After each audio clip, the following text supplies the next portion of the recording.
กล่าวทักทายสบายดีทุกคนที่กำลังติดตามรับชมนอนยินดีต้อนรับสู่ซองอาคาน้อยกลับมาอีกแล้วกับการเดินทางเนาะคือตอนนี้เราจะเดินทางไปยังแขวงอุดมไซเนาะซึ่งเป็นบ้านเกิดของพ่อเองตอนนี้เราอยู่ที่เมืองสิงห์เนาะตั้งแต่เดือนมีนานะต้นเดือนมีนาแล้วก็เราไม่ได้ไปอุดมไซเนาะโดนเป็นเวลา 4-5 เดือนตอนนี้เราจะไปยังแขวงอุดมไซกัน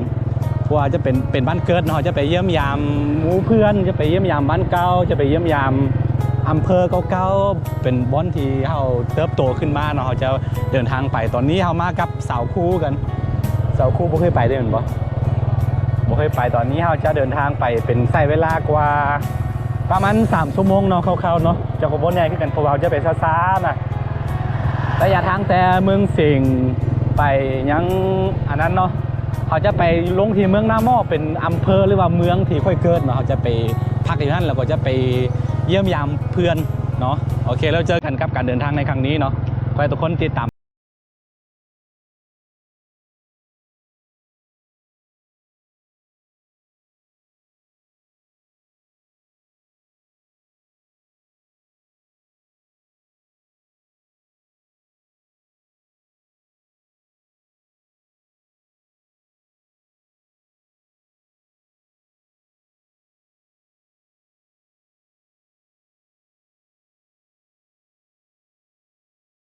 นี่เนาะเป็นหมู่บ้านของชนเผ่าอาคาในระหว่างทางจากเมืองสิงห์ไปยังหลวงลำธารเนาะจะเห็นหมู่บ้านอาคาอยู่ทางซ้ายมือเป็นหมู่บ้านเงียบสงบอีกหมู่บ้านหนึ่งเนาะอยู่เทิงปิ่นป่าไม้แล้วก็ด้านลมนี่เป็นแม่น้ำนี่โอ้สวยงามเลยเดี๋ยวถ้ามีโอกาสเวลากลับมาเราจะเข้าไปเบิ้งอีกทีหนึ่งแล้วก็เราจะไปแวะอีกอันนั้นเนาะตามแคมป์ทางนะจะมีชาวบ้านก็มาขายเครื่องจะเป็นของปลาอะไรพวกนี้เนาะเดี๋ยวเจอกันตอนนี้เราอยู่นางแวกินน้ำนิดนึงเป็นบ้านเนี่ยก็บ้านลักคำไม้เป็นของชนเผ่าอาคาสวยงามเลยทีเดียวเนาะเดี๋ยวหาโอกาสจะเข้าไปยังหมู่บ้านแล้วก็จะไปเบิ้งพิธีชีวิตของเขาว่าจะมีความแตกต่างจากแบบชนเผ่าอาคาทางบ่อแก้วบ่อหรือว่าพงศาลีบ่อหลวงลำธารอารมณ์ทรายบ่อเนาะเพราะว่าหลายๆชนเผ่าอาคาก็จะมีหลายชนเผ่านะประมาณ10 ไปกว่าชนเผ่าเนาะภาษาปักเว้าคล้ายๆกันแต่ว่าแบบเรื่องวัฒนธรรมฮิตของประเพณีมันก็จะต่างไปแล้วแต่ละพื้นที่ก็คือกันเนาะ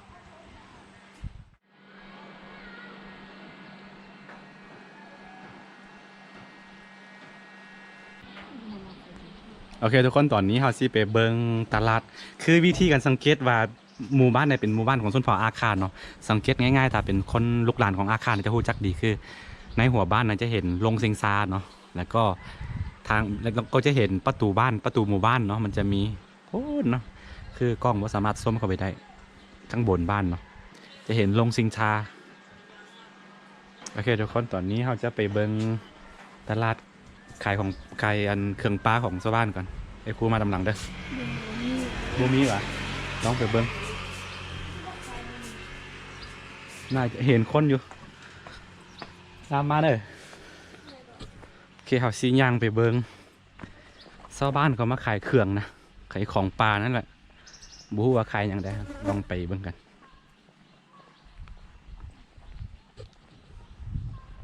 อาค่าเนาะมาจากหมู่บ้านนั้นมาขายของกันสิโฮสิอาเยอะขนาดสิโฮ手不你吃两吗？顺便你吃你吃两嘛，可不咋个哎嘛，看嘛面了有啊，皮个你啦。อาขามากค่ะแต่ขายเด้จะมีหน่อไม้แล้วก็จะมีมะแตงมะเขือหลายอย่างอยู่เนาะแต่ว่าตอนนี้เป็นช่วงตอนเที่ยงแล้วก็เลยว่าบ่เคยมีคนมาขายหลายส่วนหลายก็จะขายตอนแรงที่สร้างเลยมันมาส่วนหลายก็จะมาขายตอนแรงกันนะนี่ มีสับปะรด 그거 좋냐. นี่ปีปลาเด้อทุกคน 그게 그거 맞. หัวปีหัวปี 알아. 비야. 그게 그거 맞. ก็มาชอบนี่สิเยอะอยู่ก็มาจังงั้นล่ะโบกเกียวอยู่ในเพียโบกเกียวอะ 그라나 맞더니 그거 좋네라. อุดมสายเลยดิ 그거 분이 생활을. ก็มาชอบหมดพี่เนี่ยยุ่งไม่เลย 까마 쳐 루지. สิกินยังไอ้ครู 짜지 쳐. ฮะ 사고 사고 사. คือต้องมีภาษาอาคาปนน้ำทุกคนบอกว่าชาวบ้านก็ขายที่เป็นคนอาคา 그거 봤더니 치바. 네, 강나. 이거라. 치바 하느라. 네, 맞다. 무슨 치바 하느라. 왜 그래요?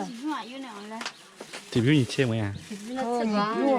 그거 치냐 그느라. เธอยี่เชี่ยล่ะ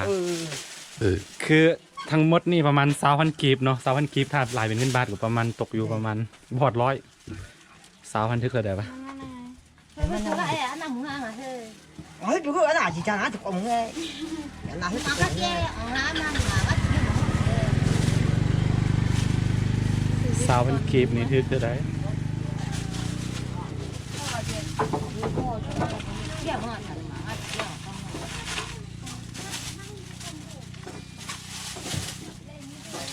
생각 집이 되면 아빠들 ชื่อวะโอเค20,000กีบเนาะทั้งนี่ได้เป็นบ่นี่ได้หลายเติบ 랄랑랄랑. ถือว่าทึกราคาทึกเลยทีเดียว20,000กีบซื้อตอนไหนครับอ้าวสาวคู่ผมซื้อไปฟักหมูหรือว่าเพื่อนของเขานั่นแหละเป็นบรรยากาศระหว่างการเดินทางจากเมืองสิงห์ไปยังหลวงน้ำท่าแล้วก็จะไปต่อที่อุดมไซเนาะเดี๋ยวเจอกันเมืองนาโมที่เฮาใช้เวลาเดินประมาณชั่วโมงกว่าเนาะชั่วโมงกับ30 นาทีนี่แหละชั่วโมงครึ่งเอาก็มาถึงแขวงหลวงน้ำท่าอันนี้จะเป็นเทศบาลแขวงหลวงน้ำท่าหรือเปล่าปูตอนนี้เราจะไปหาเพื่อนของสาวครูเขาจะไปฟักของกันบ่ฮู้ว่าเสียงมันจะเป็นจังไดเนาะเพราะว่าเอาใส่หมวกกันน็อกแล้วก็มันบ่ค่อยได้ยินเสียงกันนะนี่แหละเป็นเทศบาลแขวงหลวงน้ำท่าเด้อพี่น้องเด้อเอาจะแวะพี่ประมาณ20-30 นาทีแล้วก็จะเดินทางไปยังเมืองนาหม้อแขวงอุดมไซเนาะเราเจอกันนี่ปะหลังนี่ปะ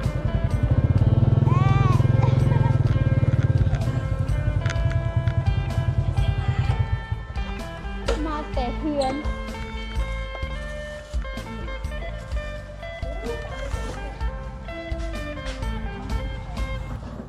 โอ้ยอีหยังก็แบบอีอันนั้นกะ อีหยังอีหยังก็เห็นโมชีนะ หัวเราะ ถ่ายคลิปก่อน ถ่ายคนงามเลยคุณ ก็ไหนก็ได้เลย คือ เบียดเขียวแต่อีเอาไปใส่เล็กล้วน ไฟต้องไฟตัวเสียวออก อยู่ใส่บูดตอนนี้อยู่ใส่ ท่า คือลำธารคือในระหว่างการเดินทางจากเมืองสิงห์มายังหลวงลำธารแล้วเขาสิไปตอนน้ำหม้อเนาะทำมาแวะหาหมูของสาวคูหมูเราเป็นเพื่อนกันเนาะแต่สมัยใด เดี๋ยวโมสองสับผู้ มสองเป็นคนเป็นไทยแดง แม่ สาวผู้ไทยผู้งาม ลูกซอด คือพ่อคือแม่ได้นะ เครื่องพอเครื่องแม่ลูกซอดอย่างนางลูกซอดอย่างก็ ลูกเสือเล่า ลูกซอดแล้วกินไม่อย่างก็เลือกอาหารกินอีก ตาคนดิกูยังไปเลือกกินอยู่อยู่ป่า อืม ไม่กินใบไม้จะนิดเดียวกันลองทำแบบนี้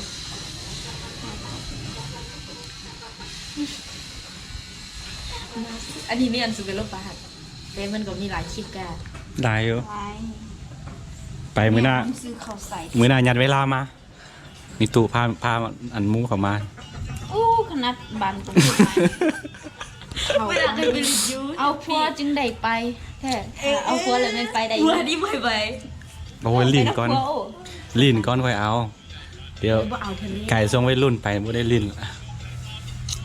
นี่แหละคลิปมัน มีคนไลฟ์บ้างล่ะ ดังแน่เลยนี่ เนอะ วิ เอ็นดูเราไงน่ะ ดูแล้ว จะปีเลยคนหนึ่ง อันนี้เฮ็ดแต่แท้ก็ช่วงเดือน10ปีแล้วเนี่ย ปีหนึ่งแล้ว ใกล้สดปีแล้วเนาะ เสียงหวานเด้นี่ เสียงหวานอีก ไม่ใช่ใหญ่ไหน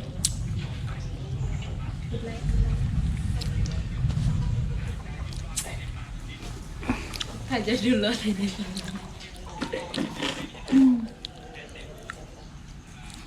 อันนี้มันเมืองไทยปะ บอกมีตะกล้องคน มีตะกร้องน้อย มันนึงไปน ร้านมัน ำอ่ะโอ้ สันไทยจะได้มันจะเอานี่บ่สูงแหละสูงแหละ เฮ็ดอะไรก็เคยไม่ใครกันเลย ไทยตลอดก็เคยนะ มิดูมึง นาจิเบิ้ง ๆมีตู้เห็นมีตู้วะ เอ๊ะ นาจิเบิ้ง สมบูรณ์อีกนะ มีตู้นี่ไปป้ายังเลือกอาหารอยู่ เพิ่นกินสิ้นตัวเองกินยังกะมกเฮ็ด มกเห็ด อืม กินเห็ดนี่ ไม่อยากกินสินเลย สินตัวหอกนะกูเคยกินเทื่อนึงแล้วก็แบบบ่อยากกินเลยตอนนั้นบ่แซ่บได้กินไปกินมากว่าแซ่บนี่ เสียมนั่งกินอะไรจัง ไปเราไปขอให้แม่ไปน้ำกัน ไปน้ำหมอ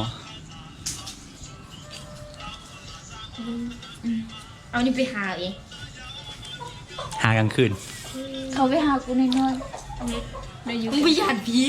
เอา3คนนี่น้องไส้แล้วก็มีหลานคนนึง ช่วยยุค จันนั้นกูอยู่คนเดียวในตายแล้ว ขนาดเสียงกบห้องยังย่าน อย่างซึอยู่ป้าเบิ้งไปทางใดก็มึนมาเลยด้วยไปเที่ยวนี่นึงขาดชิมนะมึง ก็มากก็ได้เฮ็ดที่สิกูเลยตายใหญ่แล้วก็รับจับ ไปเนาะใจเนอะเคยเมียนเองนะ ตามนะ ก็เป็นอย่างนี้ ไปขึ้นไปก่อนลักไป โอเคเด้อ บ่ไปเนาะบ่ไปเดี๋ยวกลับมาคันมีเวลามาแวะเนาะโอเคตอนนี้เราจะเดินทางไปยังเมืองนาโมเครื่องมาแล้วเมืองนาโมเนาะตอนนี้เราอยู่ที่หลวงน้ำทาคือลืมบอกเนาะเทศบาลแขวงหลวงน้ำทาเนี่ยจะมีสนเผาภูท้ายไทยดำนะกวมมาประมาณ 80%ได้ยินน้องสาวคู่เขาบอกเนาะกวมมา 80%ส่วนหลายก็เขาอพยพมาจากเมืองแทงหรือว่าเดียนเบียนฟูประเทศเวียดนามปัจจุบันเนาะก็เลยว่าจะกลายเป็นเมืองของผู้ไทยดำนะโอเคเราเจอกันครับระหว่างกันเดินทางไปยังเมืองลามอนเดี๋ยวจะไปแวะกินข้าวกิน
แล้วเนาะขั้นผู้ใดอยากไปจีนก็อยากไปจีนแล้วอยากไปบ่อเต็นไปทางพ้นแล้วก็ถ้าจะไปหลวงน้ำทาหรือว่าบ่อแก้วก็ไปทางนี้เนาะ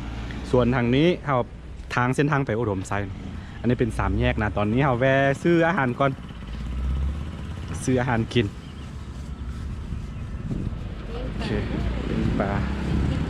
กินยังก็ได้กินยังก็ได้นะ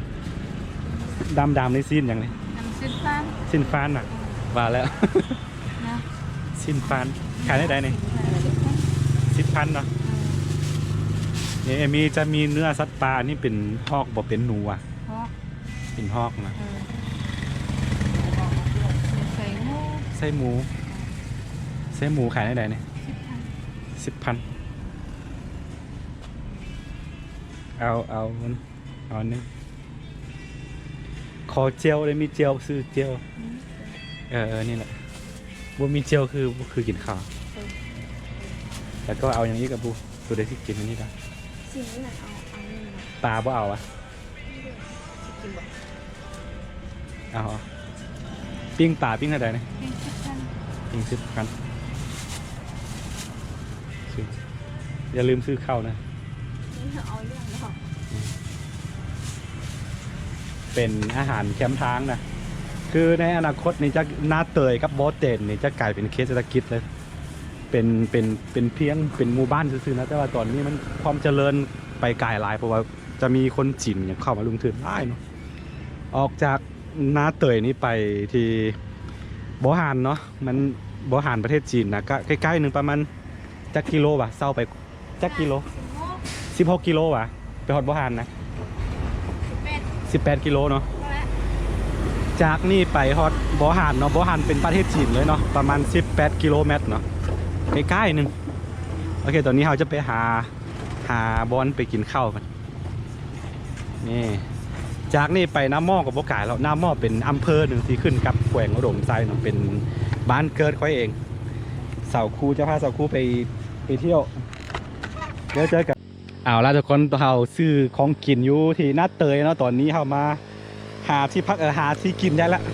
เมื่อกี้บ่เห็นบอนกินเนาะตอนนี้เรามากินอยู่เถียงนาเขากระท่อมเล็กๆของชาวบ้านเขานี่อันนี้เรามาถึงชายแดนเมืองนาหม้อละโอ้ย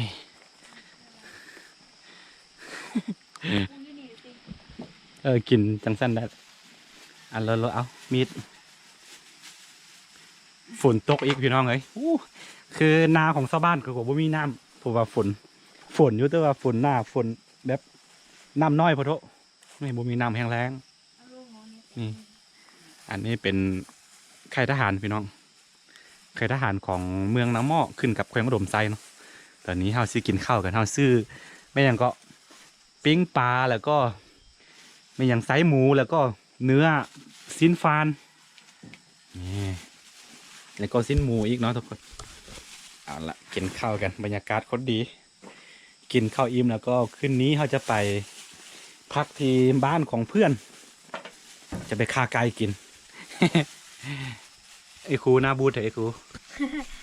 เมื่อย เมื่อยคนเนาะตากแดดตากฝนว่าเป็นยังว่าเราอย่างนี้แหละเป็นแฟนหุ่นจน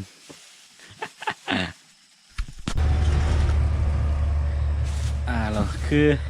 เดือนนี้เป็นเดือนท่องเที่ยวเนาะเพราะว่าเขากักตัว อยู่แต่บ้านโดนตั้งแต่เดือนมีนาคนว่าเดี๋ยวออกไปใส่เลยมีแต่ส่วนหลายก็จะมาที่เมืองสิงห์บ่อแก้วบอลเขาบ่ได้ไปตั้งแขวงตอนนี้ก็ถือโอกาสเพราะว่าช่วงนี้อยู่ฝั่งลาวเนาะจะปิดเทอมอยู่เนาะไอ้ครูเนาะพักแรงปิดเทอม2 เดือน 3 เดือนนี่แหละแต่ว่าปีนี้ก็แปลกค่อนข้างแปลกนิดนึงเพราะว่ามีโควิดเข้ามาแล้วก็อันใดก็บ่ปกติไปหมดเนาะมีข้อดีแล้วก็ข้อเสียข้อดีก็คือมีหลายๆคนก็มีโอกาสได้กลับมาอยู่บ้านได้กลับมาอยู่นำพ่อแม่นะเป็นข้อดีโควิดก็ได้โอเคมื้อนี้ตากแดดตากฝนหมดมือครูเนาะตากแดดแล้วก็ตากฝนมาจนเหลืองหมดเลยสาวครูเบิ่งมาพี่ดู จนดำเลยว่าเป็นอย่างอดเอาบ่มีรถใหญ่เลยมูนากันค่อยหาไปเนาะคือสั่งค่อยหาไปน้ำกัน เดี๋ยวซื้อเกือบแตะให้คู่นึง โอเคนี่อาหารของเขาก็จะมีอันนี้ซีนฟานแล้วก็ไส้หมู อันนี้ก็ซีนหมูแล้วก็เจียวแล้วก็ปิ้งปลาทุกคน แล้วก็สิ่งที่ขาดไม่ได้ก็คือมักแตงซื้อแคมทางน้ำพี่น้องอาคานี่แหละโอเคสำหรับคลิปนี้เฮาสิปิดอีบอนี่เนาะกันผู้ใดมักแล้วก็อย่าลืมกดไลค์กดติดตามซองอาคาน้อยเนาะเพื่อบริพัตรวิดีโอใหม่ๆจาก2อาคาน้อยแล้วไว้เจอกันไหมในคลิปหน้าทุกคนตอนนี้การเดินทางจากเมืองสิงห์มาฮอดหน้าเตยเนาะนี่เนาะสินสุกลุงบนนี้เนาะตอนนี้เราสิกินข้าวกันในครูบ๊ายบายครูโอเคเดี๋ยวเจอกันในบ้านเพื่อนคลิปหน้า